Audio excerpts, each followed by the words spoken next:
సంవత్సరాలు మాట్లాడుకోవచ్చు. ఇప్పుడు మాట్లాడే విషయాలు ఇటు నుంచి మాట్లాడినా అటు నుంచి మాట్లాడినా గత 15 సంవత్సరాలుగా మాట్లాడినటువంటి అంశాలే. తెలంగాణ రాకముందు ఉన్నటువంటి పరిస్థితి తెలంగాణ ప్రజలకు తెలుసు, వచ్చిన తర్వాత జరిగినటువంటి పరిస్థితులు కూడా తెలంగాణ ప్రజలకు తెలుసు.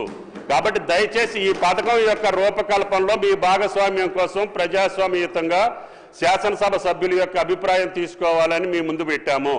దయచేసి ఆ పథకం యొక్క రూపకల్పనలో మీ యొక్క అమూల్యమైన సూచనలు ఇవ్వమని చెప్పే ప్రార్థన. గౌరవనీయులు తుమ్మల నాగేశ్వరరావు గారంటే మాకు చాలా గౌరవం. వారి మాటలతో నేను సంపూర్ణంగా ఏకీభవిస్తా ఉన్నాను. ఈ చర్చ సభలో నిజంగా కూడా రైతుల గురించి జరగాలి. రాష్ట్రంలో కోట్లాది మంది రైతులు ఏం జరుగుతుంది, రైతు బంధు భవిష్యత్తు ఏంది అని ఎంతో ఆశతో ఎదురు చూస్తూ ఉన్నారు. తప్పకుండా దాని మీద కేటీఆర్ గారు మాట్లాడతారు. దయచేసి నేను స్పీకర్ గారిని కోరేది, కేటీఆర్ గారు 5 నిమిషాలు మాట్లాడితే తుమ్మల నాగేశ్వరరావు గారు 3 సార్లు లేచిండ్రు. దాదాపు 10 నిమిషాలు 15 నిమిషాలు వెంకటరెడ్డి గారు మాట్లాడారు, విప్పు గారు 2 సార్లు లేచిండ్రు. ఇట్లా ఇంటరప్ట్ చేస్తే ఫ్లో పోతుంది. దయచేసి మీరు ఇంటరప్ట్ చేయొద్దు అనేది ఒక మనవి. ఇక వెంకటరెడ్డి గారు నా పేరు తీసుకున్నారు కనుక నేను దానికి పరిమితంగా చెప్పే ప్రయత్నం చేస్తాను, ఎందుకంటే సభను తప్పుదో పట్టించే ప్రయత్నం చేసినారు. ఒకటి, మిషన్ భగీరథలో 50,000 కోట్లు తినేశారన్నారు. అసలు మిషన్ భగీరథకు అయిన ఖర్చే 28,000 కోట్లు అయితే 50,000 కోట్లు తినేశారని మాట్లాడడం సబబు కాదు. అది సభ రికార్డుల నుంచి తొలగించాలి. రెండవది, వారు మాట ఏమన్నారు, మా నల్గొండ జిల్లాకు అన్యాయం అయిందన్నారు. నేను నీటిపారుదల శాఖ మంత్రిగా పనిచేసిన. సభ అయిపోయినాక నేను ఆయన ఇద్దరం కలిసి సీదా పోదాం, ఎక్కడికి పోదాం, తుంగతుర్తికి పోదాం, సూర్యాపేట పోదాం, కోదాడ పోదాం. నాటి కాంగ్రెస్ పాలనలో 1 ఎకరానికి నీళ్లు రాకపోతే కాళేశ్వరం నీళ్లతోని 2 లక్షల ఎకరాలకు గోదావరి నీళ్లు పారించినమా లేదా, పోయి సీదా కాలువల మీద నడుచుకుంటూ ఈ నీళ్లు ఎప్పుడు వచ్చినాయి, కేసీఆర్ వచ్చినాక వచ్చినాయా, అంతకుముందు వచ్చినాయా అడుగుదామంటే అడుగుదాం. మూడోది, నల్లగొండకి ఏం చేయలేదని మాట్లాడడం కూడా కరెక్ట్ కాదు. నల్లగొండలో 3 మెడికల్ కాలేజీలు పెట్టింది కేసీఆర్ గారు.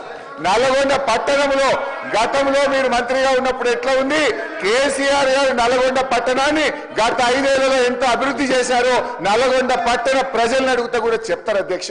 యాదాద్రి పవర్ ప్లాంట్ ఇచ్చిన అధ్యక్ష. ఇలా నల్లగొండను అన్ని రకాలుగా ఆ జిల్లాను సమగ్రంగా అభివృద్ధి చేసింది బీఆర్ఎస్ పార్టీ. దయచేసి ఇంకా చాలా చెప్పగలుగుతా కానీ చర్చ రైతు బంధు మీద జరగాలి కనుక మీ మీద గౌరవం కొద్దీ మీ సూచన మేరకు కూర్చుంటున్నాం. దయచేసి డిస్కషన్ రైతు బంధు మీద జరిగే విధంగా కేటీఆర్ గారికి అవకాశం ఇవ్వాలి. చర్చను డైవర్ట్ చేయొద్దని కోరుతున్నాం. మళ్ళీ మాట్లాడదాం మంత్రి గారు ప్లీజ్.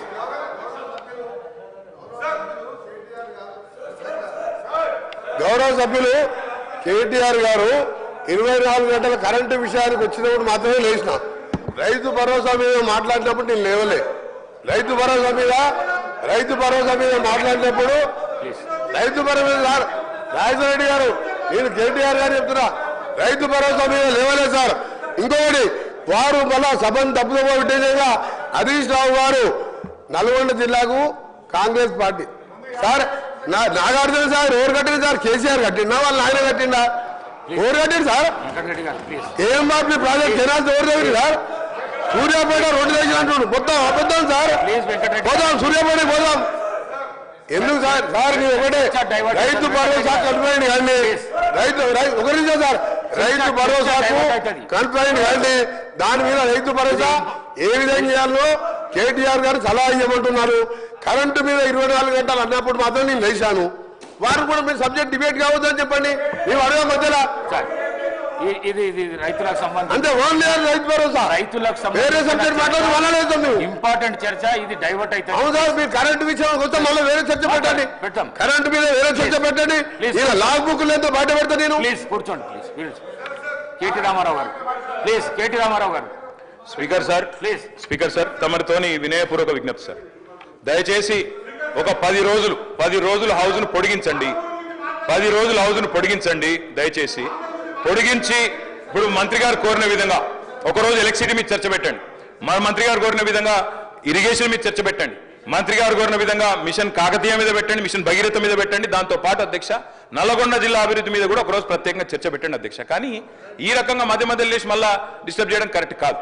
రెండోది అధ్యక్ష, మంత్రి గారి వైఖరి ఎట్లుందంటే వెంకన్న వైఖరి, మా ఇంటికి వస్తే ఏం తెస్తావు, మీ ఇంటికి వస్తే ఏమి ఇస్తావు, అట్లున్నది ఆయన వైఖరి అధ్యక్ష. ఆయననేమో అడగదు అధ్యక్ష, ఆయన ఏమంటారు అధ్యక్ష, నాగార్జున సాగర్ కట్టింది ఎవరు, ఇది కట్టిందెవరు అది కట్టిందెవరు అది చెప్పొచ్చాడు, ఆయనేమో డబ్బా కొట్టుకోవచ్చాడు. కానీ సమైక్యాంధ్రలో అన్యాయం జరిగింది కాబట్టే మళ్ళీ 2014 మీరు మాట్లాడుండ్రు. అప్పుడు జరిగిన తప్పులు ఎత్తి చూపుతేనేమో ఇబ్బంది అవుతున్నది, కానీ అప్పుడు కట్టిన ప్రాజెక్టులకు మాత్రం డబ్బా కొట్టుకోవడం డప్పు కొట్టుకోవడం మాత్రం ఆయన చేస్తారట. ఇంకొక మాట అధ్యక్ష, మంత్రి గారికి నేను కోరుతా ఉన్నా, దయచేసి మీరు హౌస్లో ఉన్నారు, పోయిన సెషన్లో విద్యుత్ శాఖ శ్వేతపత్రం ప్రచురించింది. విద్యుత్ శాఖ వైట్ పేపర్ మీద అధ్యక్ష మంత్రి గారు చెప్పిన దానికి చెప్తున్నా అధ్యక్ష. అరే ఆయన తప్పుదో పట్టిస్తే ప్రజలను మంచిది కాదు అధ్యక్ష. 24 గంటల కరెంట్ ఇవ్వలేదు అని మాట్లాడిండు. ఇదే హౌస్ లో మీ డిప్యూటీ సీఎం చెప్పిండు, అది చెప్తున్నా వినండి, ఓపికగా వినండి. మీ డిప్యూటీ సీఎం గారు ప్రవేశపెట్టిన శ్వేతపత్రంలో నుంచే కోట్ చేస్తున్నా. మీ డిప్యూటీ సీఎం గారే చెప్పిండ్రు, కేసీఆర్ గవర్నమెంట్ లో అత్యధికంగా యావరేజ్ గా 19.2 గంటల కరెంటు 24 గంటల కరెంటులో యావరేజ్ 19.2 అవర్స్ ఇచ్చినామని చెప్పి మీ డిప్యూటీ సీఎం చెప్పిండ్రు. కాదంటే మీరు పోయి మీ డిప్యూటీ సీఎంతో పంచాయతీ పెట్టుకోండి, ఆయన అటు ఇటు చెప్పినా అడుక్కోండి. ఇంకొక మాట, లాగ్ బుక్లు అన్నారు అధ్యక్ష. మేము అంటున్నా అధ్యక్ష, ఇవాళ కాంగ్రెస్ ప్రభుత్వం ప్రకటనలు గుప్పిస్తున్నది, ఎక్కడ చూసినా ఇవాళ మొత్తం కాంగ్రెస్ ప్రకటనలే కనబడుతున్నాయి. అందులో ఏం చెప్తున్నారు అధ్యక్ష? 24 గంటల కరెంటు. నేను వెంకటరెడ్డి గారిని అడుగుతున్నా, ఈడికెళ్ళి మీ సభ వాయిదా వేయండి అధ్యక్ష, బస్సులు అందరం పోదాం, నల్గొండ జిల్లాకే పోదాం. ఈ రోజు ఏ ఒక్క లాగ్ బుక్ లోనన్నా 24 గంటల కరెంటు వస్తున్నట్టు చూపెడితే మేము మొత్తం శాసనసభాపక్షం రాజీనామా చేస్తామని చెప్పి నేను ఆయన అడుగుతా ఉన్నా అధ్యక్ష. అధ్యక్ష ఇప్పుడు వాళ్ళేమో ప్రచారం చేయొచ్చు, పద్ధతి కాదు అధ్యక్ష. మాట్లాడుతుంది ఒకటి, వారు ఇంకొకటి చెప్తా ఉన్నారు. ఇంకొక మాట అధ్యక్ష, ఇంకొక మాట అధ్యక్ష, ఇంకొక మాట మంత్రి గారు నేను కోరుతా, అన్నదాతల గురించి మాట్లాడుతున్నా, అన్నదాతల గురించే మాట్లాడుతున్నా సార్, అన్నదాతల గురించి మాట్లాడుతున్నా. మంత్రి గారు తప్పకుండా ఈ విషయం తెలుసుకోవాలి, ముఖ్యంగా నల్గొండ జిల్లా మంత్రి గారు. అధ్యక్ష, కేసీఆర్ ప్రభుత్వంలో నల్గొండ జిల్లాకు జరిగింది ఏంది అంటే ఒక్క నిమిషంలో చెప్పాలి అంటే అధ్యక్ష, భారతదేశం మొత్తంలో తెలంగాణ నెంబర్ 1 స్థాయికి చేరుకుంటే ధాన్యం పండించడంలో, ధాన్యం ఉత్పత్తిలో, అందులో ఉమ్మడి జిల్లా తీసుకుంటే అధ్యక్ష, మొత్తం తెలంగాణనేమో భారతదేశంలో ధాన్యం ఉత్పత్తిలో నెంబర్ 1 అయితే తెలంగాణలోని ఉమ్మడి 10 జిల్లాల్లో వరి ధాన్యం పండించడంలో నెంబర్ 1 జిల్లా నల్గొండ జిల్లా అనే మాట నేను గౌరవ మంత్రి గారికి చెప్తా ఉన్నా అధ్యక్ష. అత్యధికంగా ధాన్యం పండింది నల్గొండ, ఇది వారు తెలుసుకోవాలా, తెలుసుకొని మాట్లాడాలని చెప్పి నేను కోరుతా ఉన్నా అధ్యక్ష. ఇక మీరు దాని మీద మళ్ళీ ప్రత్యేకంగా చర్చకు అవకాశం ఇస్తానంటే మేము సిద్ధంగా ఉన్నాం అధ్యక్ష. అధ్యక్ష, 10 ఏళ్లలో రైతు బంధు మాత్రమే కాదు అధ్యక్ష, ఒక్కటి కాదు అధ్యక్ష, సకాలంలో ఎరువులు, విత్తనాలు, 2603 వ్యవసాయ రైతు వేదికలు, ఇవన్నీ పెట్టడంతో పాటు వ్యవసాయ విస్తరణ, ఎందుకంటే వ్యవసాయ స్థిరీకరణ జరగాలంటే వ్యవసాయ విస్తరణ జరగాలి, అందుకే ఇవన్నీ కూడా తీసుకున్నాం అధ్యక్ష. అందులో భాగంగా వచ్చిందే రైతు బంధు. అధ్యక్ష, మా కమిట్మెంట్ రైతుల విషయంలో చెప్పాలంటే మా కమిట్మెంట్ ఒకటే చెప్పొచ్చు అధ్యక్ష. మా మెడ మీద కత్తి పెట్టిండ్రు, వ్యవసాయ మోటార్లకు మీటర్లు పెడతారా పెట్టరా అని ఆనాడు మా మెడ మీద కత్తి పెడితే 30,000 కోట్ల రూపాయల అదనపు రుణాన్ని కూడా వదులుకున్నాం, ఆ రుణ పరిమితిని కూడా వదులుకున్నాం. కానీ పెట్టి పరిస్థితుల్లో మోటార్లకు మీటర్లు పెట్టమని చెప్పిన కమిట్మెంట్ ఉన్న నాయకుడు